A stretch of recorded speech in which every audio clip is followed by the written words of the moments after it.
The Secretary of State, Marco Rubio, acknowledged Pakistan's diplomatic and mediatory efforts. He also commended close engagement and continued coordination between Pakistan's leadership and the US administration. The DPM expressed confidence that Pakistan's continued sincere efforts for peace and stability in the region and beyond, with the support of friendly countries, will yield positive results. Ladies and gentlemen, Pakistan's advocacy for peace and diplomacy to settle the crisis and standoff in the Middle East and the Gulf region continued. After having important discussions in New York and Washington, and on the first working day upon his return to Islamabad, the Deputy Prime Minister, Foreign Minister, received a telephone call from the Egyptian Foreign Minister Badr Abdullateh, and on the same day he spoke with the Foreign Minister of Iran, Sayyid Abbas Arakchi. The next day he spoke with Kuwait's Foreign Minister, Sheikh Jarrah Jaber Al-Ahmad Al-Sabah, and issues pertaining to evolving regional and international developments, and the standoff in the Middle East and the Gulf was discussed. Ladies and gentlemen, let me also point out that in the similar vein, as part of our efforts for peace and stability, the Prime Minister received a telephone call from the Iranian President, Dr. Masoud Pezeshkian. This was on the 4th of June. And earlier on the 27th May, the Prime Minister held a telephone call with the Crown Prince of Kuwait, Sheikh Khalid Al-Sabah. And earlier he had spoken with the Prime Minister of Malaysia, His Excellency Dr. Anwar Ibrahim. So this was part of our efforts for regional peace, security, overall regional development, and there was certainly some bilateral content into these telephone conversations that were held by the Prime Minister. Another important development, ladies and gentlemen, this week was the visit of European Union's High Representative for Peace, Foreign Affairs and Security Policy, and the Vice President of the European Commission, Ms. Kaya Kallas, to Pakistan on the 1st of June. During the visit, the DPM Foreign Minister and the European High Representative co-chaired the 8th session of the Pak-EU Strategic Dialogue. The dialogue is the highest level platform for structured discussions between the two sides. During the visit, the EU High Representative also called on the senior leadership, including the President, the Prime Minister, and the Chief of Army Staff and the Chief of Defence Forces. The visit underscored the sustained momentum of high-level political exchange between Pakistan and the EU and reflected a shared commitment to further strengthen Pakistan-EU partnership. A Pakistan-EU joint statement was also issued, which you covered extensively. Finally, ladies and gentlemen, this week you must have seen that the 8 foreign ministers from the group of 8 countries, that is Pakistan, Egypt, Turkey, Indonesia, UAE, Saudi Arabia, Qatar and Jordan, issued a joint statement that strongly condemned the continued incursion by extremist Israeli settlers into Al-Aqsa Mosque, Al-Haram al-Sharif and other measures by Israeli forces aimed at undermining the sanctity and status of the Islamic and Christian holy sites in the occupied Palestine. The group of foreign ministers further denounced Israel's ongoing measures aimed at altering the historical, legal and demographic character of occupied East Jerusalem. They reaffirmed their rejection of any attempt to change the status quo while recognizing the special role of the Hashemite custodianship and Jordan's authority over administration of Al-Aqsa Mosque, Al-Haram al-Sharif.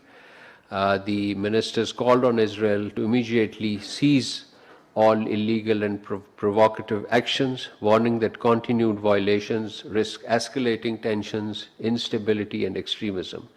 They also reaffirmed their steadfast support for the Palestinian people, including their right to self-determination and the establishment of an independent sovereign state of Palestine with with Jerusalem as its capital in accordance with international law and the two-state solution.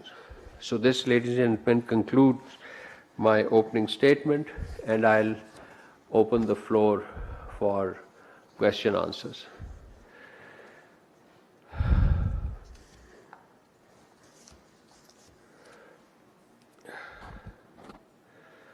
जी पराशा साहब.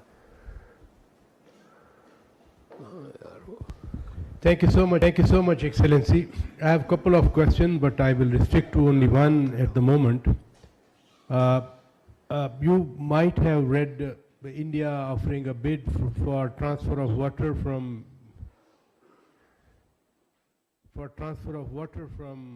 Chenab to Bias. Pakistan forfeited its rights on the eastern waters in lieu of its rights on western waters like Chenab. But how do you view such a development where they intend to transform Pakistan into a barren-like situation if the waters are not there?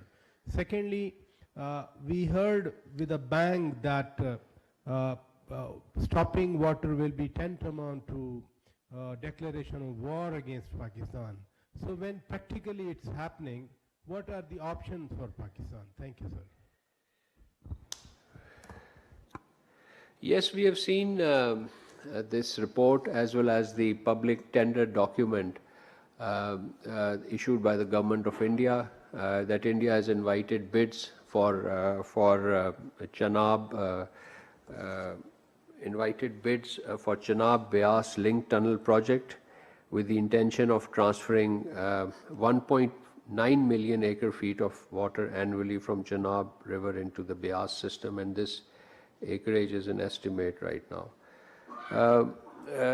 Such an interbasin diversion of water of the Chenab into Beas river system constitute a grave violation of not just of the Indus Water Treaty, but also of the laws of treaty, particularly the Vienna Convention on the Laws of Treaty, as well as broader framework of international water law, including the principles reflected in the 1997 UN Convention on Water Courses. The second project, in addition to this, which also I would like to mention here, is the proposed silt flushing of the Salal Dam reservoir in Riasi districts of Indian illegally occupied Jammu and Kashmir. This is a deeply concerning development. It would provide water control capability that is not permissible under either the international Indus Water Treaty or the 1978 Salal Agreement. India has neither officially communicated nor shared any notice of these projects, nor it has sought consultations in this regard. These projects confirm that India seeks to weaponize water. This carries dangerous implications not only for Pakistan's economy, but also for regional stability and international peace and security. Pakistan has exercised restraint and responsibility, and we remain committed to dialogue and peaceful resolution of disputes. However, any illegal action, any illegal measure to endanger Pakistan's water, food and economic security, as well as the survival and well-being of its 250 million people is unacceptable. Such action amount to further destabilization of South Asia, with potential grave consequences for the people of the entire region.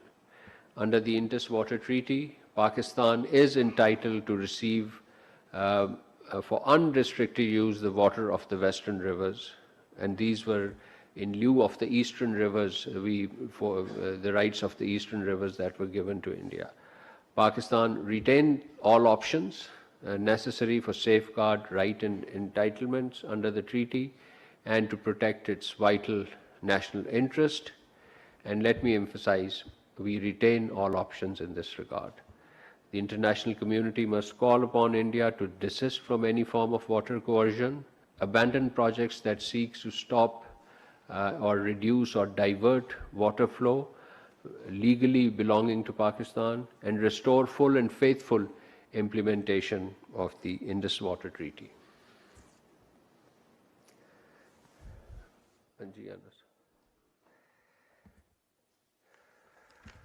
Thank you so much, spokesperson. The Swiss ambassador to India, she recently visited the occupied territory of Indian occupied territory of Jammu and Kashmir, and she said that the quote, "We also explored opportunities for future collaboration in vocational training, hospitality, food processing, and tourism." My question is, with Jammu and Kashmir being an internationally recognized dispute, has this matter been taken up with the Swiss side for their ambassador to visit a disputed territory, and not just, let alone, trying to invest there in a disputed territory, which she is posing, by her impressions, is they're recognizing it as India's sovereign territory? Thank you. Jammu and Kashmir is an internationally recognized international dispute. The visit of any international personality does not alter the status of the Jammu and Kashmir as an internationally recognized dispute whose resolution is to be achieved through independent, impartial plebiscite. And in this regard, Pakistan remains in touch with the international community, with the respective governments, to discuss this issue, to brief them on the situation of grave human rights violations that are taking place in the Indian illegally occupied Jammu and Kashmir, and particularly its larger security dimensions with respect to peace and stability of our region and beyond. And in the same vein, we remain engaged with the Swiss governments in this regard. At the end.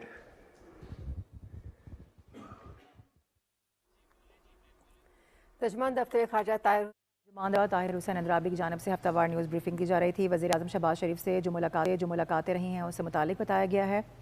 इसके अलावा आने वाले दिनों में क्या हिकमत अमली इख्तियार की जा रही है उससे मुतालिक भी बात की गई है, और इसके साथ साथ अमेरिका का मौक़िफ़ भी सामने रखा गया। चाहे धूप हो या पसीना, Sunsilk black shine Vita gloss complex के साथ दे बालों को ग्लॉसी कोटिंग और ग्लास शाइन।